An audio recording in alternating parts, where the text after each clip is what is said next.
समस्त को praise the Lord. आउ एक नुआ वीडियो रे आपण मानक स्वागत करुछि। दर्शक बंधु, आज आम ए वीडियो रे जानिबा जे पृथ्वीर आरंभ की प्रकार हैला। तेबे आसंतु पिता परमेश्वर पृथ्वीर आरंभ कौ प्रकार कले, आसंतु आम जानिबा। दर्शक बंधु, आरंभ रे परमेश्वर आकाश और पृथ्वी को सृष्टि कले। पृथ्वी सेतेबेले संपूर्ण भाव शून्य और किछि नथिला। जलभाग उपरे अंधकार घोड़ई रखिथिला एवं परमेश्वरंकर आत्मा जलभाग उपरे व्याप्त थिले। एहा परे परमेश्वर कहिले आलोकित हेउ, तहिरे आलोकित हेला। परमेश्वर आलोक को देखिले एवं से जानिले ताहा उत्तम। एहा परे परमेश्वर आलोक को अंधकार रु अलगा कले। परमेश्वर सही आलोकर नाम देले दिन ओ अंधकार नाम देले रात्रि। तहु संध्या और प्रातःकाल होई एहा प्रथम दिन थिला। एहा परे परमेश्वर कहिले जल मध्यरे बृहत गंबुज जात होई जल को दुई भाग करू। एही परी परमेश्वर तोरण निर्माण कले एवं तोरण उपरे जल ठारू तोरण तल जल को अलगा कले। तहिरे सही परी हेला। परमेश्वर सही तोरणर नाम देले आकाश। तापरे सेठारे प्रभात एवं सूर्यास्त हेला एवं एहा द्वितीय दिन थिला। एहा परे परमेश्वर कहिले आकाश मंडल अध्यस्त समग्र जल एक स्थान रे संगृहित हेउ, जो द्वारा भूमि सुखिला देखा जीव एवं एही परी हेला। परमेश्वर सुखिला भूमिर नाम पृथ्वी देले एवं जल समूह भागर नाम देले समुद्र। एहा परमेश्वरଙ୍କ दृष्टि अति उत्तम दिशिथिला।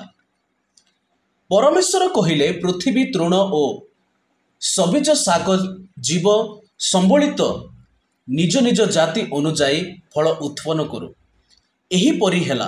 पृथ्वी तृण ओ निज निज जाति अनुसारे बीज उत्पादक शाक और निज निज जाति अनुसारे सबीज फल उत्पादक वृक्ष उत्पन्न कला। एहा परे परमेश्वर को दृष्टि रे अति उत्तम दिशिथिला। तहिरे संध्या और प्रातःकाल होई तृतीय दिवस हेला। एहा परे परमेश्वर कहिले आकाशर तोरण रे ज्योतिर्गण उत्पन्न हुंतु। सही ज्योतिर्गण रात्रि रु दिन को पृथक करिवे।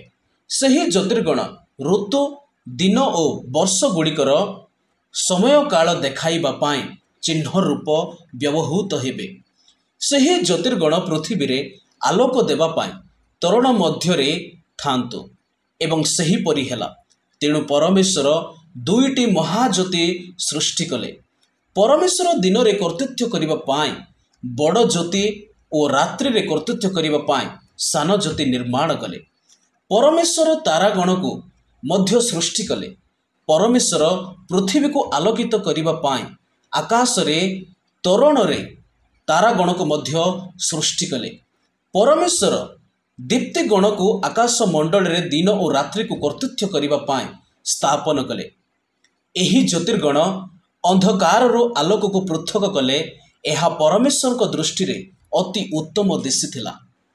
एहा परे संध्या एवं सखाळ हेला। एहा चतुर्थ दिवस थिला। एहा परे परमेश्वर कहिले जल जीवित प्राणी रे पूर्ण हेउ एवं पक्षी माने पृथ्वी उपरे और आकाश तोरण तले उड़ंतु। तेणु परमेश्वर निज निज जाति प्रकार सृष्टि कले। बृहत सामुद्रिक जीव और अन्य जीव जेउ माने समुद्र रे रहंती। परमेश्वर आकाश रे उड़ुथिबा विभिन्न प्रकार पक्षीगण सृष्टि कले। एहा परमेश्वर को दृष्टि रे अति उत्तम दिशिथिला। परमेश्वर प्राणी मानक आशीर्वाद कले। परमेश्वर सेमान को कहिले बहुवंश होई समुद्र जल को परिपूर्ण कर। पृथ्वी रे पक्षीगण बहुसंख्यक हुंतु। संध्या हेला। एहा परे सखाळ हेला एवं एहा पंचम दिन थिला। एहा परे परमेश्वर कहिले निज जाति अनुसारे पृथ्वी जीवित प्राणी उत्पादन करू। जाति श्रेणी अनुसारे वन्य जंतुगण उत्पन्न हुंतु। एहा परे सही परी हेला। एहीपरि परमेश्वर विभिन्न प्रकार जीवित प्राणी सृष्टि कले। परमेश्वर समस्त जीवित प्राणी को सृष्टि कले। विभिन्न प्रकार बृहत प्राणी एवं प्रत्येक सरीसृप प्राणी अपना जाति अनुसार पृथ्वी उपरे गुरुतण थिले। यह परमेश्वर दृष्टि अति उत्तम दिशिथिला। यह परे परमेश्वर कहिले आम्भे माने अपना प्रतिमूर्ति रे ओ अपना सादृश्य रे मनुष्यर निर्माण करू। से माने जलचर मत्स्यगण और आकाशर पक्षीगण पशुगण और समस्त पृथ्वी और भूमि रे गमनशील सबु उरगामी जंतु उपरे कर्तृत्व करिवे एवं प्रत्येक भूचर प्राणी पृथ्वी उपरे गमन करुथिला। तेणु परमेश्वर अपना प्रतिमूर्ति रे मनुष्य को सृष्टि कले। परमेश्वर सेमानंकु पुरुष और स्त्री करे सृष्टि कले। सेथिपाई परमेश्वर सेमानंकु आशीर्वाद कले एवं कहिले बहुत संतान संतति सह आशीर्वाद प्राप्त हो। पृथ्वी रे शासन करे पृथ्वी को परिपूर्ण कर।